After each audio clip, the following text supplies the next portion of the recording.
ವಿಚಾರದಲ್ಲಿ ಇಲ್ಲಿ ರಾಜಕೀಯ ಮಾಡಬಾರ್ದು ಅನ್ನೋದು ಎಲ್ಲರೂ ಹೇಳ್ತಕ್ಕಂಥದ್ದು. ಯಾವುದೇ ಪಕ್ಷ ಇರ್ಬೋದು ಇದನ್ನ ರಾಜಕೀಯ ಮಾಡ್ಬೋದು. ಎಲ್ಲ ಒಂದು ಕಡೆ ಕೆಲವು ಪಕ್ಷಗಳು ಇದನ್ನ ರಾಜಕೀಯವಾಗಿ ತೆಗೆದುಕೊಂಡು ಹೋಗೋ ಮುಖಾಂತರ ಎಲ್ಲ ಒಂದು ಕಡೆ ನಮ್ಮಲ್ಲಿ ಒಗ್ಗಟ್ಟಿಲ್ಲ ಅನ್ನೋ ಒಂದು ಮೆಸೇಜ್ ಪಾಸ್ ಆಗುತ್ತೆ.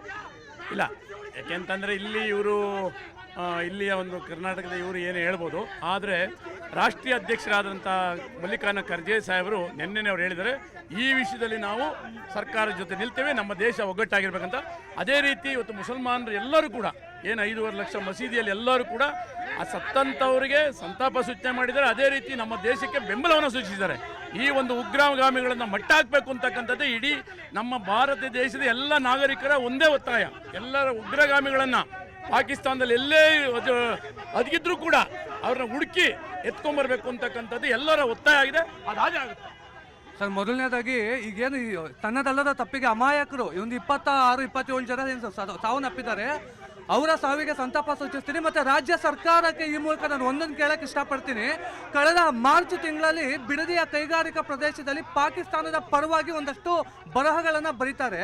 ಜೊತೆಗೆ ಇವತ್ತು ಕಲಬುರಗಿಯಲ್ಲಿ ಪಾಕಿಸ್ತಾನದ ಒಂದು ಧ್ವಜ ಯಾರು ಸಿಕ್ಕಾಕೊಂಡಿದ್ದಾರೆ ಗೊತ್ತಾ? ಯಾರು ಬಜರಂಗ ದಳದವರು ಗೊತ್ತಾ? ಖಂಡಿತವಾಗ್ಲೂ ಹೇಳ್ತಾ ಇದ್ದೀನಿ. ಇವತ್ತು ಬಿಡದಿ ವಿಚಾರ ಅಲ್ಲ, ಕಾಂಗ್ರೆಸ್ ಪಾಕಿಸ್ತಾನ ಪರ ಘೋಷಣೆಗಳನ್ನ ಕೂಗ್ತಾರೆ. ಯಾರ್ರೀ ಪಾಕಿಸ್ತಾನ ಧ್ವಜ ಇವತ್ತು ಅಂಟಿಸ್ತವ್ರು ಯಾರು ಗೊತ್ತಾ? ಬಜರಂಗ ದಳದವರು. ಸರಿನಾ ಇದು? ಇತಿಹಾಸ ತೆಗೆದು ನೋಡಿ ಸರ್. ಇಲ್ಲಿ ಜಮ್ಮು ಕಾಶ್ಮೀರ್ ಗೌರ್ಮೆಂಟ್ ಫೇಲ್ ಆಗಿದೆ. ಉಮರ್ ಅಬ್ದುಲ್ಲಾ ಇಮ್ಮಿಡಿಯೇಟ್ ಆಗಿ ರಿಸೈನ್ ಮಾಡಬೇಕು. ಯಾಕಂದರೆ ಪ್ರತಿಯೊಂದು ಕೇಂದ್ರದ ಮೇಲೇ ಹೇಳೋದಲ್ಲ. BSF ಓಕೆ, ಮಿಲಿಟ್ರಿ ಓಕೆ, ಅಲ್ಲಿ ಸ್ಟೇಟ್ ಗೌರ್ಮೆಂಟ್ ಅಟ್ಲೀಸ್ಟ್ ಈ ಟ್ಯೂರಿಸ್ಟ್ಗಳಿಗೆ ಪೊಲೀಸ್ ಪ್ರೊವೈಡ್ ಮಾಡಬೇಕಾಗಿತ್ತು. ನಿಮ್ಗೆ ಗೊತ್ತು ತಾನೇ, ಅದು tourism place plus sensitive place. ನೀವು ಇಷ್ಟೊಂದು ಇಗ್ನೋರೆನ್ಸ್ ಹೆಂಗೆ ಮಾಡ್ತೀರಿ? ಸೊ ಉಮರ್ ಅಬ್ದುಲ್ಲಾ ಸಿಕ್ಕಾಪಟ್ಟೆ ತಪ್ಪು ಮಾಡಿದ್ದಾರೆ. ಅವರು ಆ ಸಿಎಂ ಆಗೋಕ್ಕೆ ಮೋಸ್ಟ್ಲಿ ಲಾಯಕ್ಕಿಲ್ಲ. ಅವ್ರು ಇಮಿಡಿಯೇಟ್ ಆಗಿ ರಿಸೈನ್ ಮಾಡಬೇಕು. ನೆಕ್ಸ್ಟು ಯಾವುದೇ ಟೂರಿಸಂ ಪ್ಲೇಸ್ಗೆ BSF ಜೊತೆಯಲ್ಲಿ ಅಲ್ಲಿ ಲೋಕಲ್ ಪೊಲೀಸ್ ಸಪೋರ್ಟ್ ಇರ್ಬೇಕು ಸರ್. ಇಷ್ಟೇ ಹೇಳೋದು ನಾನು. ಇಷ್ಟೊತ್ತು ಅವ್ರು ಮಾತಾಡ್ತಾ ಇದ್ರು ಮೋದಿ ಅವ್ರು ಏನ್ ಮಾಡ್ತಾ ಇದಾರೆ ಅಂತ. ಪ್ರತಿಯೊಂದು ಸರಿನೂ ಹೋಗಿ ಮನೇಲಿ ನುಗ್ಗೊಡ್ದಿದೀವಿ. ಜೊತೆಲಿ ಏನಂತ ಹೇಳಿ ಪ್ರತಿಯೊಂದು ಸರಿನೂ ಓಡೋ ಮಾಡಕ್ಕಾಗಲ್ಲ. ಇದು ರಾಜತಾಂತ್ರಿಕ ಕೆಲಸ ಮಾಡ್ತಾ ಇದಾರೆ. ನಿಮ್ ತರ ಲವ್ ಲೆಟರ್ ಬರೀತಾ ಇಲ್ಲ, ಪಾಕಿಸ್ತಾನಕ್ಕೆ ಲವ್ ಲೆಟರ್ ಬರೀತಾ ಇಲ್ಲ. ಉಗ್ರವಾದ್ರು ಬಂದ್ರು, ಇದು ಮಾಡಿದ್ರು, ಅದ್ ಮಾಡಿದ್ರು, ಹೌದಾ ಬಂದಿದ್ರ ಹೊಡೆದ್ರ ಅಂತ ಕೇಳ್ತಾ ಇಲ್ಲ. ಲವ್ ಲೆಟರ್ ಬರ್ಕೊಂಡು ಏನೇನ್ ಮಾಡ್ಬೇಕು ಆ ಕೆಲಸ ಎಲ್ಲ ಮಾಡಿದಾರೆ. ಲವ್ ಲೆಟರ್ ಬರ್ದ್ರ ನೀವು ಲವ್ ಲೆಟರ್ ಬರ್ತಿದ್ರ ನೀವು? ಪಾಕಿಸ್ತಾನಕ್ಕೆ ಲವ್ ಲೆಟರ್ ಬರ್ತಿದ್ರ?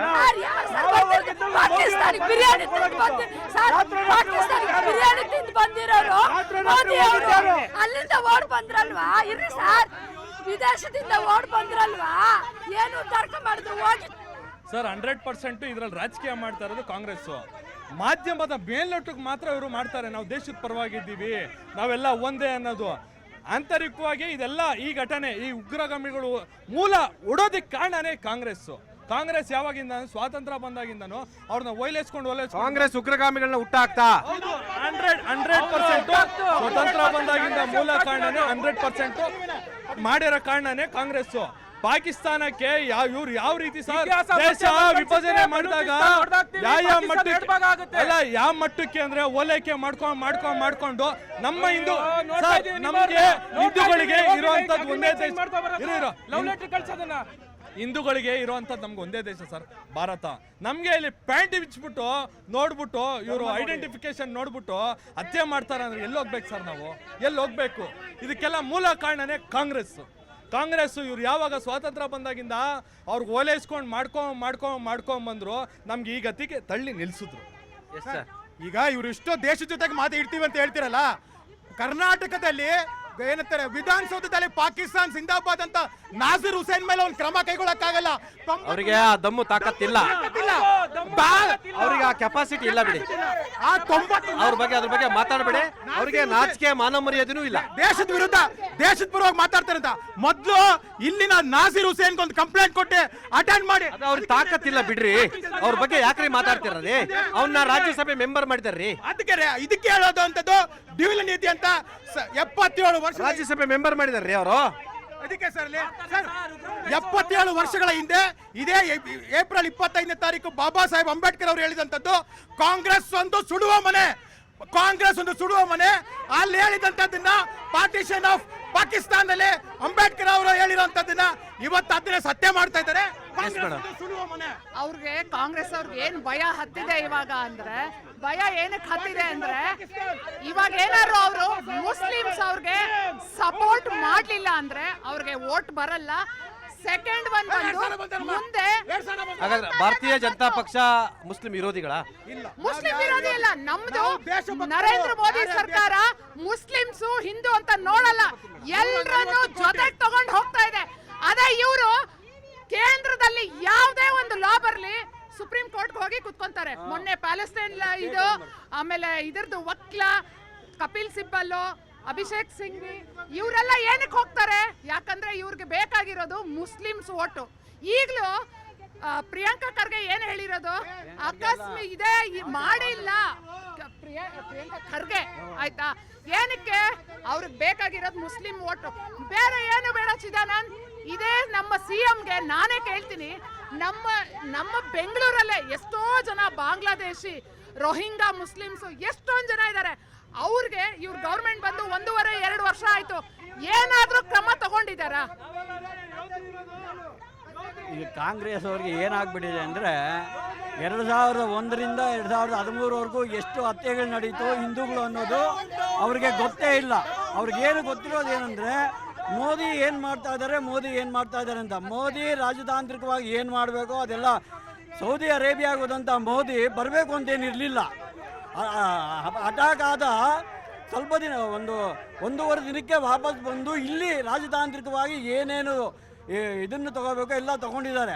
ಮೋದಿ ಬಗ್ಗೆ ಮಾತಾಡೋದಕ್ಕಿಂತ ಮುಂಚೆ ಆಮ್ ಆದ್ಮಿ ಪಾರ್ಟಿಯ ಮಹಿಳಾ ಕಾರ್ಯಕರ್ತೆ ಹೇಳಿದ್ರು, ನಮ್ಮ ಆಚರಣೆಗಳ ಬಗ್ಗೆ ಇಷ್ಟು ತುಚ್ಛವಾಗಿ ಮಾತಾಡುವಂತ ಈ ಕಾರಣಕಾರಣಿ ನಿಜವಾಗ್ಲೂ ನಮ್ಮ ಆಚರಣೆಯಿಂದಾನೇ ನಮ್ಮ ದೇಶ ಸುಭಿಕ್ಷವಾಗಿರೋದು.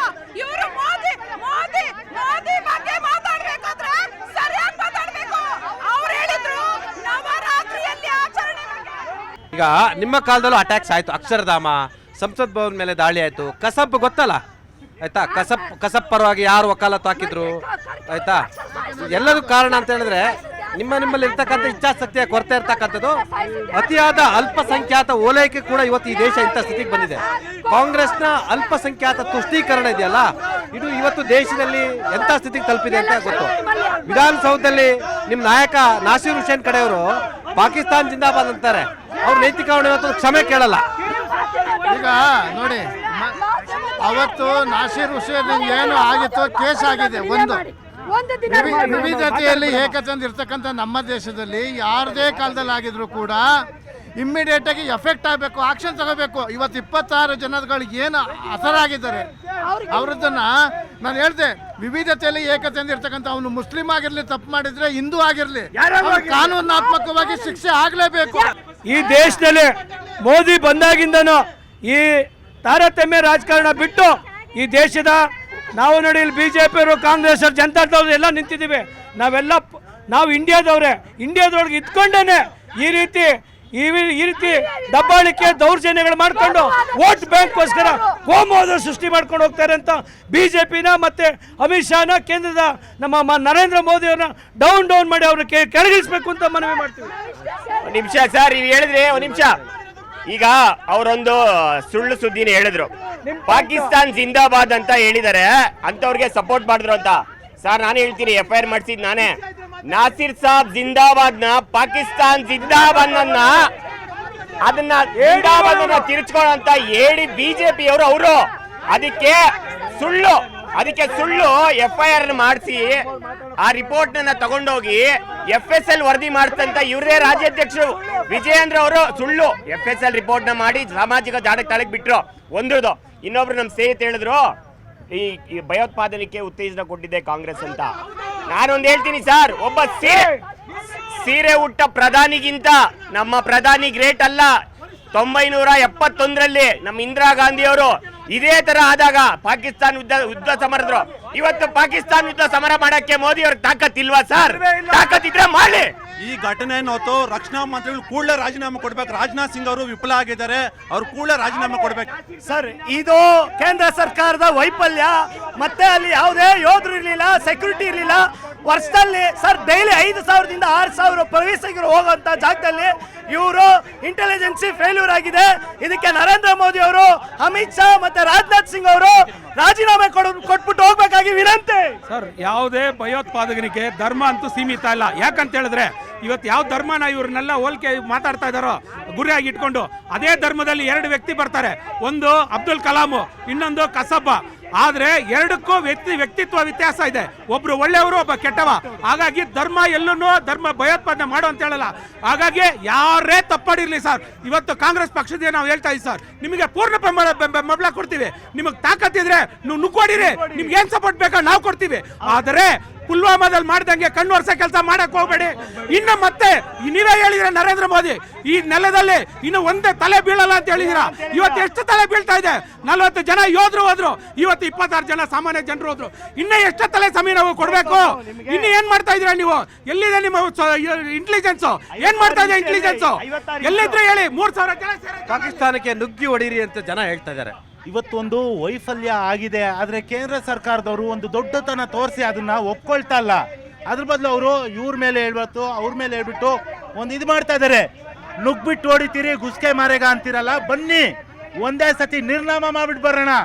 ಎಷ್ಟೋ ನಮ್ಮ ರಾಜರುಗಳನ್ನ ನೋಡಿಲ್ಲ ನಾವು, ಅವನ್ನ ಚರಿತ್ರೆನೇ ಇಲ್ದೇರಂಗ್ ಮಾಡಿದಿರಿ. ನೋಡಿ ಸರ್, ವಾಜಪೇಯಿ ಇದ್ದಾಗ ಇದೇ ರೀತಿ ಒಂಥರ ಆಗಿತ್ತು. ಅವತ್ತೇನ್ ಮಾಡಿದ್ರು ಅಂದ್ರೆ ಫಸ್ಟ್ ಜಾಗತಿಕ ಮಟ್ಟದಲ್ಲಿ ಪಾಕಿಸ್ತಾನ ತಪ್ಪು ಮಾಡಿದೆ ಅನ್ನೋದನ್ನ ಪ್ರೂವ್ ಮಾಡಿದ್ರು. ಅದಾದ್ಮೇಲೆ ವಾರ್ ಮಾಡಿದ್ರು. ಸರ್, ಇವತ್ತು ವಾರ್ ಮಾಡ್ಬೇಕಂತೀರಾ? ಚಿಕ್ಕದಾಗಿರುವ ಒಂದು ಇಸ್ರೇಲ್ ದೇಶನ ನೋಡ್ಬೇಕು. ಅಲ್ಲಿ ಒಬ್ಬ ಪ್ರಜೆ, ಅವ್ರ ದೇಶದ ಒಬ್ಬ ಪ್ರಜೆ ಸತ್ರೆ ಬೇರೆ ದೇಶದ 4 ಜನ ಪ್ರಜೆಗಳನ್ನ ಸಾಯಿಸ್ತಾರೆ. ಸರ್, ನಮಗೆ ಇವತ್ತು ಬೇಕಾಗಿರೋದು ಏನು ಗೊತ್ತಾ? ಶಾಂತಿ ಬೇಕು. ಆದ್ರೆ ನಮ್ಮನೆಗೆ ಇದಾದಾಗ ಇದು ಕಂಚೆ ಹಾಕ್ಬೇಕಾ ಬೇಡವಾ? ಸರ್, 100ಕ್ಕೆ 100 ಆಲ್ರೆಡಿ ಇವತ್ತು ರಷ್ಯಾ ಮತ್ತೆ ಅಮೆರಿಕ ಪ್ರಧಾನಿಗಳು ಕೂಡ ಬೆಂಬಲ ಸೂಚಿಸಿದ್ದಾರೆ. ಏನು ಪ್ರಧಾನಮಂತ್ರಿಗಳು ಕ್ರಮ ತಗೊಳ್ತಾ ಇದ್ದಾರೆ ಅದನ್ನು ಶ್ಲಾಘನೆ ಮಾಡಿದ್ದಾರೆ. ಅದಕ್ಕೆ ಬೆಂಬಲ ಇದೆ ಅಂತ ಆಡ್ಬೇಕಾ ಬೇಡ? ಆಗಲೇಬೇಕು ಸರ್. POK ಏನ್ ನಾವು ಗಿಫ್ಟ್ ಆಗಿ ಕೊಟ್ಟಿದ್ರು ಕಾಂಗ್ರೆಸ್ ಅವರು, ಅದು ವಾಪಸ್ ತೆಗಿಬೇಕು. ಆಮೇಲೆ ನುಗ್ಗಿ ಹೊಡಿಲೇಬೇಕು, ರಿಟಾಲಿಯೇಷನ್ ಅಂತೆ ಆಗ್ಲೇಬೇಕು, ಎಲ್ಲ ಒಟ್ಟಾಗಿರ್ಬೇಕು. ಸರ್, ಖಂಡಿತ ಪಾಕಿಸ್ತಾನಕ್ಕೆ ನುಗ್ಗು ಹೊಡೆಯೋ ಪರಿಸ್ಥಿತಿ ಖಂಡಿತ ಬಂದೇ ಬರುತ್ತೆ. ಆ ತರ 28 ದೇಶಗಳೊಂದಿಗೆ ಅವರು ಸಮನ್ವಯ ಸಮಿತಿ ಮೀಟಿಂಗ್ ನಡೆಸ್ತಾ ಇದ್ದಾರೆ. ಅದು ಪಾಸ್ ಆದ್ಮೇಲೆ ಪಾಕಿಸ್ತಾನವೇ ಭೂಪಟದಲ್ಲಿ ಇಲ್ಲದಂತೆ ಅವರು ಮಾಡುತ್ತಾರೆ. ವಾರ್ ಮಾಡ್ಬೇಕಾ ಬೇಡವಾ? ವಾರ್ ನಡಿಲೇಬೇಕು ಸರ್. ಬಾವುಟ ಸುಟ್ಟಾಕಿದ್ದಲ್ಲ, ದೇಶ ಸುಟ್ಟಾಕ್ತಿವಿ ಸರ್. ಪಾಕಿಸ್ತಾನ ಮೊದಲು ಊಟ ಇಲ್ದಿರಂಗಾಯ್ತು, ಈಗ ನೀರು ಇಲ್ದಿರಂಗಾಗುತ್ತೆ. ನೆಕ್ಸ್ಟ್ ಪಾಕಿಸ್ತಾನ ಭೂಪಟ ಇಲ್ದಿರಂಗೆ ಆಗುತ್ತೆ, ಬಿಕಾರಿ ಆಗುತ್ತೆ. ಇವ್ರು ಹೇಳ್ತಾ ಇದ್ದಾರೆ ಇಷ್ಟೊತ್ತಂತದಲ್ಲಿ ಸರ್, ಇಡೀ ದೇಶದಲ್ಲಿ, ಇಡೀ ಪ್ರಪಂಚದಲ್ಲಿ ಬಿಕಾರಿ ಆಗಿರುವಂತ ಪಾಕಿಸ್ತಾನ ನೆಕ್ಸ್ಟ್ ನಮ್ಮ ಆಂತರಿಕ ದೇಶದಲ್ಲಿ ಏನಿರ್ತಾರೆ ಏನು ಪಾಕಿಸ್ತಾನದ ವಿರುದ್ಧ ವಾರ್ ಮಾಡ್ಬೇಕಾ? ಮಾಡ್ಬೇಕು. ಪಾಕಿಸ್ತಾನ ಅನ್ನೋದು ನಮ್ಮ ಭೂಪಟದಲ್ಲಿ ಇರಬಾರ್ದು. ವಾರ್ ಮಾಡೋದು ಅದು ಸಿದ್ಧಾಂತ ಮಾಡುತ್ತೆ ಸರ್. ಒಂದು ಖಾಸಗಿ ಚಾಲನಲ್ಲಿ ಸರ್, ಮಾಡ್ಲೇಬೇಕು ವಾರ್. ಪಾಕಿಸ್ತಾನ ವಿರುದ್ಧ ವಾರ್ ಮಾಡ್ಬೇಕಾ? ಖಂಡಿತ ಮೋದಿ ಸರ್ಕಾರ ಮಟ್ಟ ಹಾಕೇ ಹಾಕುತ್ತೆ ಸರ್. ಮೊದಲು ವಾರ್ ಅಂತೂ ಹಾಗೆ ಆಗುತ್ತೆ. ಇವ್ರ ಜನ ಎಣಿಸ್ತಾರೆ ಎಷ್ಟು ಜನ ಸಾಯ್ತರು ಅಂತ. ಮೊದಲನೇ ಸರ್, ಇಲ್ಲಿರೋ ಅಂತ ಆಂತರಿಕವಾದ ಏನಿರ್ತಾರೆ ಉಗ್ರಗಾಮಿಗಳಿದಾರಲ್ಲ, ಇವ್ರನ್ನ ಮಟ್ಟ ಹಾಕ್ಬೇಕು, ಗುಲಾಮರನ್ನ ಮಟ್ಟ ಹಾಕ್ಬೇಕು. ನರೇಂದ್ರ ಮೋದಿ ಅವರು ಮತ್ತೆ ಅಮಿತ್ ಶಾ ಅವರಿಗೆ ರಿಕ್ವೆಸ್ಟ್, ಪಾಕಿಸ್ತಾನದಲ್ಲಿರೋ ಇಲ್ಲಿರೋ ಟೆರರಿಸ್ಟ್ ಮಟ್ಟ ಹಾಕಿ ವಾರ್ ಮಾಡಿ. ಕೇಂದ್ರ ಸರ್ಕಾರ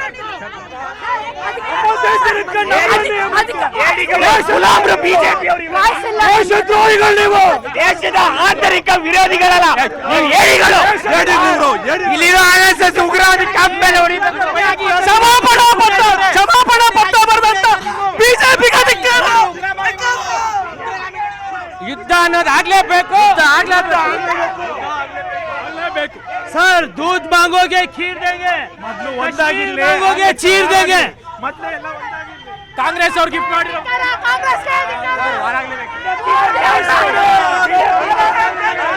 ಬಿಜೆಪಿ ಮುಖ್ಯ ಅಲ್ಲ, ನಮ್ಮ ದೇಶ ನಾವು ಹೋದ ಜೀವಗಳಿಗೆ ಶಾಂತಿಯನ್ನು ಕೋರಬೇಕಾಗಿದೆ. ಎಲ್ಲರೂ ಕೂಡ 1 ನಿಮಿಷ ಮೌನಾಚರಣೆ ಮಾಡೋಣ.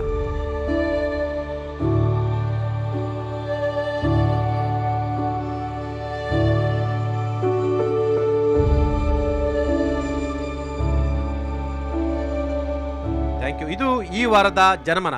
ಮುಂದಿನ ವಾರ ಮತ್ತೊಂದು ವಿಷಯದೊಂದಿಗೆ ನಿಮ್ಮ ಮುಂದೆ ಹಾಜರಿರ್ತೀನಿ. ನ್ಯೂಸ್ 18 ಕನ್ನಡ ನೋಡ್ತಾ ಇರಿ.